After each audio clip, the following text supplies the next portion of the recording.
बातमी माढा मतदारसंघातनं। हा मतदारसंघ सध्या कमालीचा चर्चेत आहे आणि राज्याच्या राजकारणात याच मतदारसंघामुळे नवा ट्विस्ट सुद्धा आलेला आहे। कारण ज्येष्ठ धनगर नेते उत्तम जानकर हे शरद पवारांची भेट घेतात।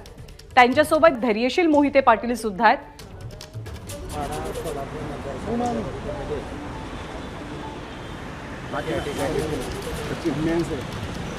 मोहिते पाटील कुटुंबीय आणि या ठिकाणी पवारसाहेबांची भेट घेणार आहोत। तालुक्यामध्ये कुठं जाणार आहे आम्हालाच अजून माहिती नाही आणि माहिती झाली की तुम्हाला नक्की सांग। उत्तम जानकर जे आहेत ते आता शरद पवारांची भेट घेण्यासाठी उत्तम जानकर पोहोचलेले आहेत। उत्तम जानकर यांच्यासोबत सुद्धा आहेत। अगदी 2 दिवसांपूर्वी उत्तम जानकरांना एका विशेष विमानानं देवेंद्र फडणवीसांनी नागपूरमध्ये बोलावून घेतलेलं होतं। नागपूरमध्ये प्रदीर्घ चर्चा झाली। यानंतर उत्तम जानकर आपली भूमिका जाहीर करतील असा अंदाज होता, परंतु आता 19 तारखेला 19 एप्रिलला पुढची भूमिका स्पष्ट करू असं जानकर म्हणतात।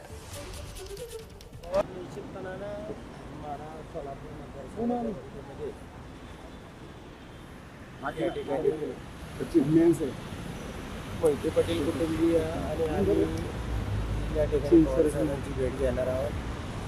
तालुक्यामध्ये त्यांच्या कार्यकर्त्यांची आणि आमच्या कार्यकर्त्यांची असे पवारसाहेबांना मानणाऱ्या कार्यकर्त्यांच्या भेट घेऊन त्या ठिकाणी मार्गदर्शन घ्यावं आणि येणाऱ्या 19 तारखेला आमची निर्णायक बैठक आहे। त्या बैठकीमध्ये काल आम्ही देवेंद्र फडणवीस साहेबांना भेटलो होतो। त्यांच्याबरोबरची झालेली चर्चा आणि आज पवारसाहेब आणि मोहिते पाटील यांच्यासोबतची झालेली चर्चा, कारण आम्ही एकमेकाच्या विरोधात आजपर्यंत बोललेलो आहोत। पुढं कसं जायचं किंवा काय करायचं कधी आम्ही एकत्र येऊन निवडणुका कधी लढलो नाही, म्हणून पहिल्यांदाच असा विरोधक आणि एकत्र दोन्ही विरोधक एकत्र तर यामधून आज पवारसाहेबांच्या भेटीमध्ये चर्चा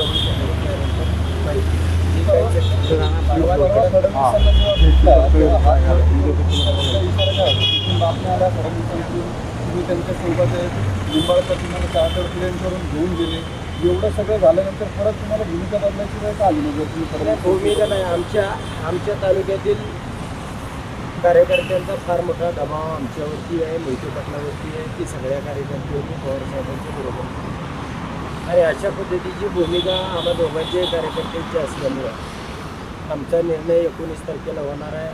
फडणवीस साहेबांबरोबर जी आमच्या गटाच्या फायद्याची झालेली चर्चा आणि आता पवारसाहेबांबरोबर विरोधकांनी आम्ही म्हणजे मोहिते पाटील आणि आम्ही ही एकत्र येऊन कशी निवडणूक पुढं न्यायची किंवा काय करायची असा महाराष्ट्रामध्ये प्रयोग झाला नाही आणि हा पहिलाच प्रयोग आहे आणि पवारसाहेब त्यामधून काय मार्ग काढतात, काय मार्गदर्शन करतात यासाठी कार्यकर्त्यांशी बोलले नव्हते का आधी? त्या कार्यकर्त्यांशी बोलणं तर सुरूच होतं, परंतु स्वतःनी आम्ही उमेदवार नसल्यामुळे पहिली उमेदवारी करत आहे त्यामुळे आमच्या कार्यकर्त्यांच्या वेगवेगळ्या भूमिका गेल्या 8 दिवसात तुम्ही त्या सोलंपुड्या मारताय। आधी तुम्ही धैर्यशील मोहिते पाटलांबरोबर जाणार असं कार्यकर्त्यांच्या बैठकीत ठरलं, नंतर तुम्ही चार्टर विमानानं फडणवीसांकडे गेले, परत तुम्ही रिटर्न आल्यावरती आता तुम्ही पवारांना भेटायला येत आहे।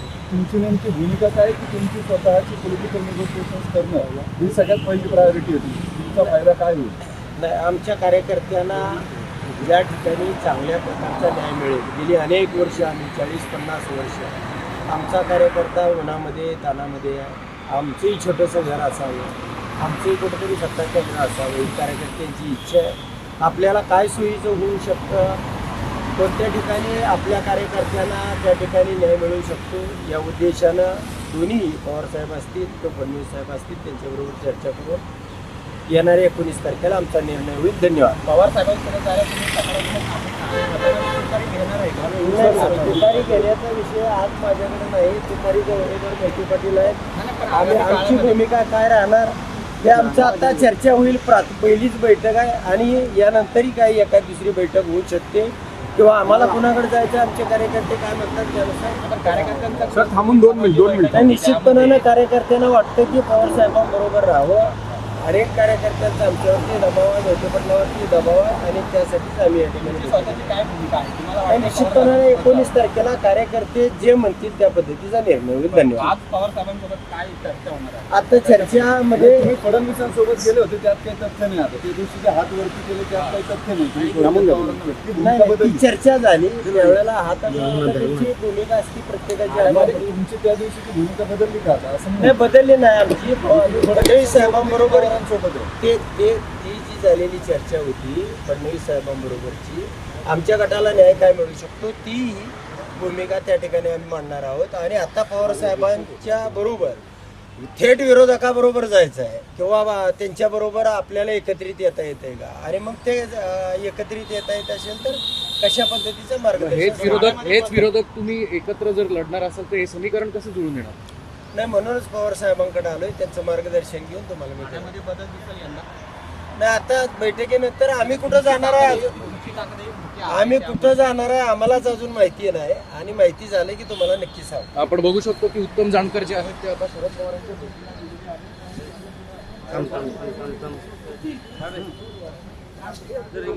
किरण आज तोडगा निघेल पवार साहेबांसोबत काय या सगळ्या याच्यामध्ये यश मिळेल तुम्हाला जानकरांना सोबत घेण्यासाठी? बघूया काय काय होतंय. चलो.